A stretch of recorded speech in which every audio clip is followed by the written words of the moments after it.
Forward pa natin ng konting bulaklak para magkasa sila ng letter sa likod.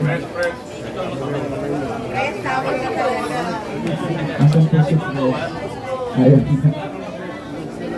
Ayan. Alright.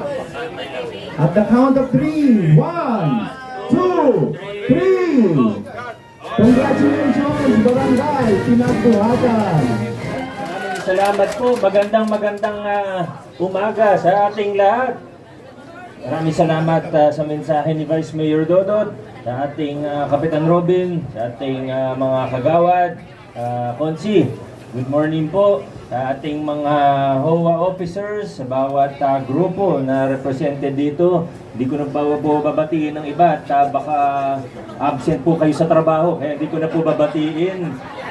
Hindi ko na papangalanan kung sino yung mga kasama natin dito. Baka makita pa ng mga boss natin sa mga video.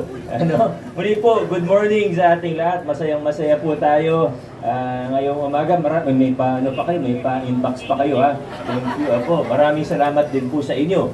Kasi hindi po mangyayari ang project na ito kung hindi sa tulong at suporta po ninyo.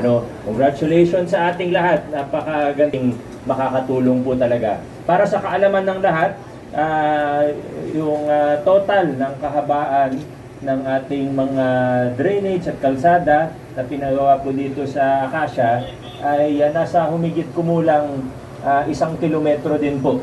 Natin, pati yung mga alley po natin, nasa more or less 1 kilometer po ang haba nito. Yung sa Mulawin Street, nasa 150 meters po yan. Medyo malapad-lapad. Yung sa Hobson, more than 200 meters. Nara, ganun din po, more than 200 meters. Tapos may interior roads po tayo na tag 60 meters. Meron din po tayong mga interior alley na ang total po ay 361 meters. So mahaba-haba po ang project na ito.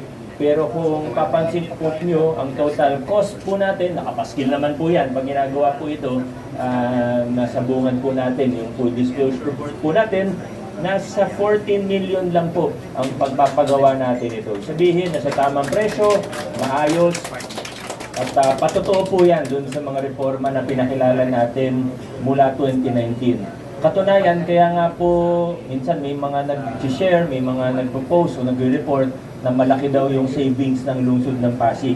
Ito po yung dahilan kung bakit lumaki yung savings natin dahil sa mga reforma natin sa procurement. At ngayon naman po, nasa punto na tayo ng ating lungsod, ng kasaysayan ng ating lungsod, ang iniisip naman natin ngayon, o ang pinagtutuunan natin ng pansin, ay kung paano gagamitin yung mga savings na yon ng sa paraang mas efficient, sa paraang mas mabilis para pakinabangan ng mamamayan. Kumbaga, hindi tayo nag-i-impact sa bangko.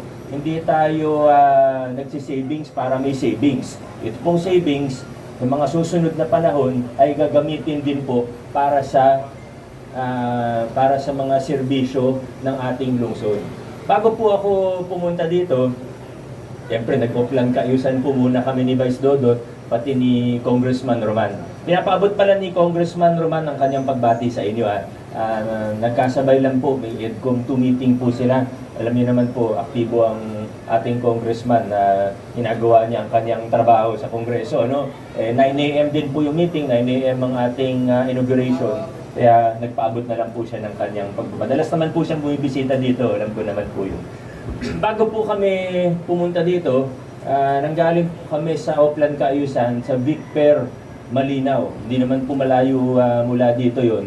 Siguro pamilyar po kayo sa Vic Fair. Sa totoo, matagal na napabayaan po yan. Ibig sabihin, walang development, kanya-kanyang tayo ng bahay, nagbabaha, parang natatrap yung tubig sa loob. Pero ngayon po, ay masaya po akong iulat sa lahat kasi kahit hindi po taga ron, maganda pong alam natin kung ano nangyayari sa ating lungsod kasi malaking development po ito. Ang nakakalungkot po, katabi lang yun ng City Hall, ng old City Hall, di ba? Sa totoo, sa Mayor's Office, nung nasa 8th floor pa po yung Mayor's Office, tanaw po ang Big Fair. Pag tumitingin ako sa labas ng bintana, tanaw po yun. Pero sa matagal na panahon, wala ganun. Lumaki ng lumaki pa nga yung problema. Ang ginawa ng inyong lokal na pamahalaan, inisa-isa po namin yung mga lote, inisa-isa po namin yung mga landowner, inisa-isa po namin yung mga problema sa lupa. At ngayon po, ay halos buo na po, right of way na lang yung inaayos. Ginagawa na, nabili na po ng LGU yung mga lupa, naayos na yung mga problema sa lupa. Ngayon naman, redevelopment na po tayo. At bakit ko po yan kinukwento sa inyo? Dahil masaya po ako na pag nabuo ko yung 9 years bilang inyong mayor, halos lahat, pagtapos ng term ko, halos lahat ng major problem sa lupa sa Pasig, tapos na. Halos lahat, hindi lahat, pero halos lahat. Lahat ng malalaki natapos po sa loob ng 9 years. Kaya masayang-masaya po ako habang nasa sasakyan, niisip ko, ano pa ba yung malalaki? May mga ilan pa tayo sa Santolan na medyo may mga issue pa. Nagtatrabaho naman tayo para resolbahan po ito. Sa pinagbuhatan, medyo marami din po, pero malinaw na po yung direksyon. Sa, ano tawag dito, sa Malinaw, yan po, Kalawaan, halos lahat, inisa-isa rin po natin. Dahil lang inyong pamahalaan ay laging naghahanap ng mga solusyon na hindi lang band-aid, kumbaga tinakpan o pinagtakpan lang para lang masabi na, uy, may project o may ano, tapos na. Okay, may nagawa, may i-report. Hindi po, ang inyong lokal na pamahalaan ngayon ay naghahanap ng mga totoo at pangmatagalan na solusyon. Ayan po, ganyan po ang inyong pamahalaan ngayon. Kaya salamat sa inyong suporta. No? Hindi ko po magagawa ang lahat ng ito kundi po sa buong suporta po ninyo. Kasi sa bawat hakbang na ginagawa natin, lalo na sa pagpapakilala ng mga pagbabago, hindi naman lahat masaya pag may pagbabago eh. Karamihan masaya, pero siyempre may mga iba, alam nyo na po yun, hindi ko na kailangan i-detalye yun, alam nyo na po yan. Pero dito naman po, baka tanungin naman ng mga taga-Akasya, paano po kami? Madalas binabaha dito sa Akasya, hindi man ano, pero ay paano, ay baha. Una, ang drainage na ito, makakatulong po. Pero hindi po ito yung total solution. Alam naman ni na Pres yan.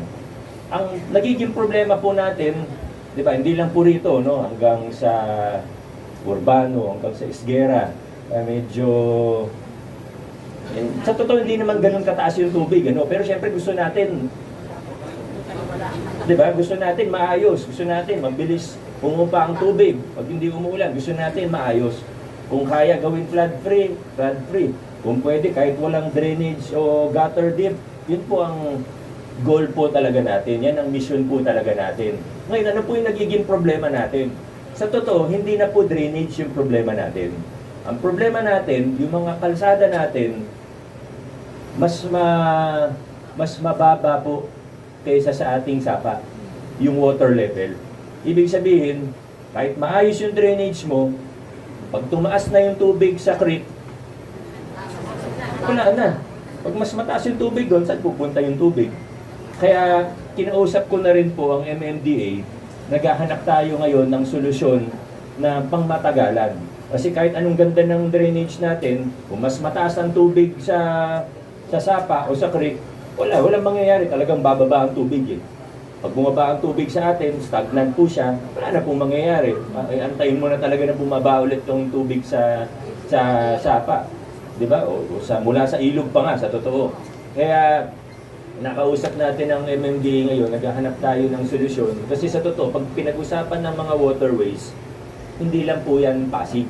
Pag sinabi ng Pasig River, hindi yan po Pasig City lang. Maliit lang ang bahagi natin sa Pasig River. Ganun din po sa Marikina River. At sa iba pang mga waterways natin, magkakarugtong po yan. Kaya kailangan makipag-ugnayan din tayo mula sa nasyonal hanggang sa ating LGU, hanggang sa barangay level. Kailangan magtulungan po tayo. Hindi ko na po i-detalye yung buong lahat-lahat ng ginagawa natin, pero binabanggit ko lang po yan ngayon para alam nyo po na may ginagawa ang inyong lokal na pamahalaan, hindi lang yung mga drainage na ganito, kundi nag-iisip tayo ng maayos at pangmatagalang solusyon na kasama rin po sa ating flood control and drainage master plan na nasa mga 80% complete na rin po. Kaya sana patuloy niyo pong suportahan ang inyong lokal na pamahalaan at asahan po ninyo na maghahanap tayo at gagawa tayo ng mga totoo at pangmatagalang solusyon. Hindi lang para sa Acacia, pero sa buong lungsod ng Pasig. Maraming salamat po. Yun lang po muna sa ngayon. Sa totoo, dami kong gustong i-report sa inyo. Ang dami kong gustong ikwento sa inyo. Aso, baka naiinip na po kayo. Okay lang. Gusto nyo, hanggang gabi tayo dito. Okay lang po sana. Aso, baka kaabutan tayo ng ulan. Kaya hindi ko na masyadong hahabaan. Masaya na po akong makita kayo at ma-inaugurate po ang ating munting project na ito. Maraming salamat, congratulations sa lahat ng mga taga-Acacia. God bless po sa ating lahat. Maraming salamat po, Mayor Dico Soto.